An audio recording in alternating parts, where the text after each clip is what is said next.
I'm Kayla with WTI. If you've ever had any issues with your eyes, whether it be styes, itchiness, or other irritations, you know how uncomfortable it is and how irritating it is. My husband was recommended this Ocusoft original lid scrub and he just absolutely loves it.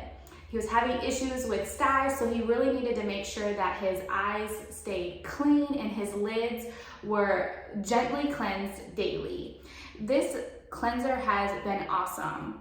It's also great for if you're having any irritations, maybe related to contacts, dry contacts, or allergies. It's really just a nice way to gently scrub or cleanse your eyelids. Now this is easy to use. It's in a foam pump, so you simply can use it in the shower or over the sink, whatever you're comfortable with.